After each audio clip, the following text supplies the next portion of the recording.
Hello guys, welcome to CGPSC e study. तो जैसा कि अभी हम लोग शुरू करने वाले हैं, आज का लेक्चर क्या चीज से रिलेटेड है, सिलेबस से रिलेटेड है, जो कि हम लोग तैयारी कैसे 5 मंथ में हम लोग सीजीपीएससी का तैयारी कर सकते हैं, उससे रिलेटेड है आज का जो हमारा टॉपिक है।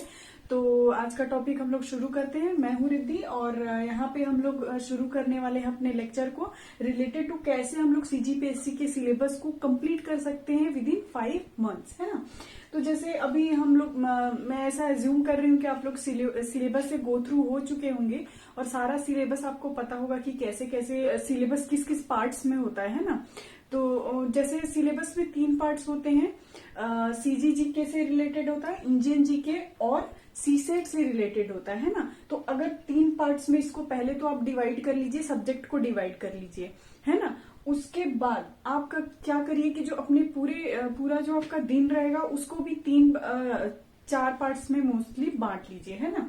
अब आप जब 4 पार्ट में अपने डे को पूरा बांट लेंगे तो आवरली बेसिस पे जो होता है यहाँ पे हम लोग देखेंगे कि कैसे कैसे हम लोग सिलेबस को कंप्लीट करने वाले हैं ना। तो जो 5 सितंबर से, जैसे ये मंथ तो हमारा एंड हो चुका है, तो सितंबर से अगर हम लोग शुरू करते हैं तो सितंबर में हम कौन कौन से सब्जेक्ट को देखिए। सब्जेक्ट आप ना ज्योग्राफी से शुरू कर सकते हैं, वो इसलिए कि आपको पूरा एरिया पता चल जाएगा, है ना, कि कहाँ से क्या निकलती है, कौन कौन से स्टेट से टच करता है, तो वहां से आप शुरू कर सकते हैं। लेकिन ऐसा मतलब रेंडमली मैंने लिखा है सब्जेक्ट को, इसका कोई क्रम नहीं है, लेकिन आप अपने कंफर्ट के हिसाब से लिख सकते हैं ना। जैसे जैसे अब सितंबर से हम लोग शुरू करने वाले, तो सितंबर से कौन सा सब्जेक्ट होगा। अगर आप शुरू करना चाहते हैं तो हिस्ट्री इंडियन से ले लीजिए, जो मेन सब्जेक्ट है उसको पहले हम लोग कवर कर लीजिए, है ना। जो भी आप लोग कवर करना चाहते हैं उसको मेन सब्जेक्ट को पहले कवर कर लीजिए। तो हिस्ट्री ले लीजिए इंडियन जीके से, और छत्तीसगढ़ से भी हिस्ट्री ले लीजिए, और मैथ्स ले लीजिए, और करंट अफेयर ले लीजिए। अब जो ये मैथ्स और जो करंट अफेयर है, मैथ्स और करंट अफेयर दोनों मंथ में लेके चलिए, 2 मंथ तक लेके, मतलब करंट अफेयर तो पूरे हमारा जो प्रिपरेशन रहेगा, करंट अफेयर तो पूरे आपके जब तक एग्जाम नहीं होता तब तक आपको देखना है ना। लेकिन जो आपका मैथ्स है वो 2 मंथ सफिशिएंट है उसको कवर करने के लिए, है ना। तो आप सितंबर और अक्टूबर दोनों में आप मैथ्स लेके चल सकते हैं ना। तो यहाँ से हमारा सितंबर में जो ये पार्ट हमारा जब कवर हो जाएगा, तो इस पार्ट को अभी फिलहाल के लिए आप छोड़ दीजिएगा, है ना। फिर नेक्स्ट जब अक्टूबर में आएंगे तो आपको संविधान इंडिया का करना है, जो छत्तीसगढ़ का राज्य व्यवस्था और प्रशासनिक इकाई है उसको करना है यहाँ पे, और गणित, जैसा मैंने बोला कि 2 मंथ तक गणित को लेके आपको चलना है ना। और करंट अफेयर तो आपका पैरेलली चलता ही रहेगा, है ना। उसके बाद 5th में आएगा जनजातियां। तो जो भी है, जैसे ये मंथ में मैंने ये सब्जेक्ट कवर कर लिया, है ना। अब जो ये सब्जेक्ट्स हैं उसको हम नेक्स्ट मंथ में कवर कर लिए, लेकिन ये तो छूट जाएगा ना। तो ये छूट जाएगा तो आपको समझ में नहीं आएगा ये चीजें।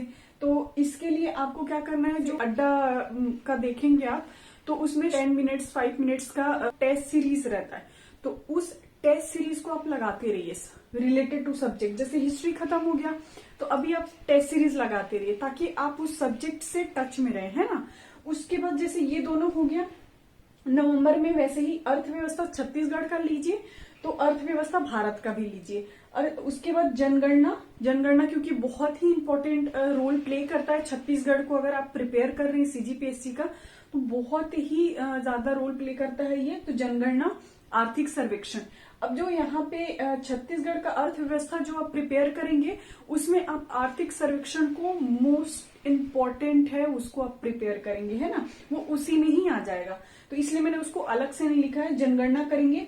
उसके बाद अब यहाँ से गणित तो मैंने कवर कर लिया, है ना। 2 मंथ सफिशिएंट होते हैं गणित कवर करने के लिए, सीसेट के लिए। उसके बाद आप क्या करेंगे, रीजनिंग शुरू करेंगे।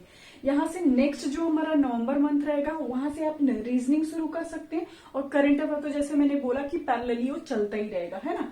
उसके बाद अगर दिसंबर में हम लोग आए तो दिसंबर में हम लोग ज्योग्राफी से चालू करते हैं। सेम इंडियन के लिए ज्योग्राफी, छत्तीसगढ़ के लिए ज्योग्राफी, और मुहावरे और लोकोक्तियां हैं। मुहावरे और लोकोक्तियां करेंगे आप, क्योंकि उसमें बहुत सारा रहता है और उसको मेमोराइज अगर आप पहले से करते रहेंगे तो एग्जाम टाइम में आपको बहुत ज्यादा बर्डन नहीं रहेगा और वो आप अच्छे से उस टाइम पे प्रिपेयर कर पाएंगे, है ना। तो मुहावरे और लोकोक्तियां को कर लीजिएगा। उसके बाद अब जो ये 2 मंथ में मैंने 1 मंथ सफिशिएंट है रीजनिंग के लिए, लेकिन 1 मंथ से जब मैंने गणित को छुआ ही नहीं तो वो दिमाग से निकलने लगता है। तो आप शॉर्ट जो टेस्ट सीरीज मैंने बोला है वो तो आप देंगे ही, है ना। उसके अलावा क्या करेंगे आप, नेक्स्ट जो दिसंबर वाला मंथ रहेगा ना, उसमें आप एक बार और रिवाइज कर लीजिए उसको, ठीक है। मेन मैं बता रही हूँ आपके लिए सबसे ज्यादा इंपॉर्टेंट रिवीजन है, रिवीजन इज द की। तो यहाँ पे क्या करेंगे, आपको जल्दी जल्दी आप सब्जेक्ट तो खत्म कर ही रहे हैं, पैरेलली क्या है आप रिवाइज भी करते जाइए, ठीक है। उसके बाद जनवरी में जैसे है तो हमारा मेन एक सब्जेक्ट छूट रहा था, पर्यावरण और विज्ञान, है ना। तो साइंस और पर्यावरण यहाँ पे करिएगा। उसके बाद छत्तीसगढ़ से अगर आए तो छत्तीसगढ़ व्याकरण, हिंदी व्याकरण और जनौला जो है एक, और साहित्य कला जो दर्शन से रिलेटेड है, हिंदी का जो पार्ट है वो, इसमें भी बहुत मेमोराइज करना पड़ता है चीजों को, तो इसलिए मैंने इसको पहले से अलग टॉपिक के रूप में लिख लिया है, ताकि आप पहले से अगर मेमोराइज कर लेंगे तो आपके लिए आसानी होगी, है ना। उसके बाद हिंदी व्याकरण तो हो गया, और करंट तो मैंने जैसे बोला कि वो पैरेलली चलता ही रहेगा। अब यहाँ पे हमारा 5 मंथ कंप्लीट हो गया। अब क्या करेंगे हम लोग को, यहाँ से तो जनवरी तक हो गया। अगर हम लोग मान के चल रहे हैं कि फरवरी में एग्जाम होगा, तो उस बेसिस पे हमारा जनवरी तक क्या हो गया, हमारा सारा सब्जेक्ट तो कवर हो गया। आप अगर ऐसे ऐसे करते हैं जैसा मैंने बताया है, तो आप देखो, अगर आप सब्जेक्ट को शफल कर सकते हैं, लेकिन अगर मैंने जैसे बताया है उस वे में करेंगे, एक वे बता रही हूँ, उस वे में अगर आप करेंगे तो जनवरी तक हमारा कंप्लीट हो गया, आप जिस वे में करेंगे, ठीक है। उसके बाद अब जो हमारा फेब बचता है, फेब में हम लोग ना पूरा एक बार अच्छे से रिवाइज कर सकते हैं, टेस्ट सीरीज दे सकते हैं। सबसे मोस्ट इंपॉर्टेंट चीज क्या है, आप रिवाइज कर सकते हैं, आप टेस्ट सीरीज दे सकते हैं, और ऑब्जेक्टिव सॉल्व करिए। ज्यादा से ज्यादा जो भी सब्जेक्ट हमारा कवर हो चुका है, जैसा मैंने बताया कि पैरेलली आपको सब्जेक्ट खत्म करते जाना है और ऑब्जेक्टिव सॉल्व करते जाना है, अदरवाइज क्या होगा, दिमाग से निकलते जाएगा वो सब्जेक्ट, है ना। तो यहाँ से पैरेलली आपको ऑब्जेक्टिव भी सॉल्व करना है, और जो भी सब्जेक्ट इस पूरे प्रिपरेशन में जो भी सब्जेक्ट आपको सबसे कठिन लग रहा है, सबसे वास्ट लग रहा है, उसको आपको फिर से रिवाइज करना है इस मंथ में, ठीक है। और ज्यादा से ज्यादा टेस्ट सीरीज आपको देना है। टेस्ट सीरीज के लिए क्या करेंगे, आप कहीं से भी कोई भी रेपुटेटेड कोचिंग है उनका ले लीजिए, या तो आप ऑनलाइन टेस्ट सीरीज दे सकते हैं। स्टेट लेवल पे बहुत सारे एग्जाम्स के टेस्ट सीरीज अवेलेबल हैं, तो उसको दे सकते हैं, ठीक है। और रिवीजन सबसे ज्यादा करना है आपको इस मंथ में, ताकि क्या हो, और मतलब कि ताकि आपको पूरा अच्छे से एक बार क्लियर हो जाए आपके दिमाग में। अगर आपके दिमाग में क्लियर हो जाएगा तो आप इजिली इसको क्रैक कर सकते हैं। और आपको सिर्फ प्री के पॉइंट ऑफ व्यू से ही नहीं पढ़ना है, थोड़ा थोड़ा आपको मेंस के पॉइंट ऑफ व्यू से ही पढ़ना है, ताकि जब आपका प्री हो जाए तो उसके बाद आपके पास एकदम बहुत ज्यादा समय तो नहीं रहता है, थोड़ा समय रहता है। तो आप उस समय में जब आप पहले से चीजों को ध्यान में रखेंगे तो इजी होगा, उस टाइम पे ज्यादा टफ नहीं पड़ेगा आपके लिए, ठीक है।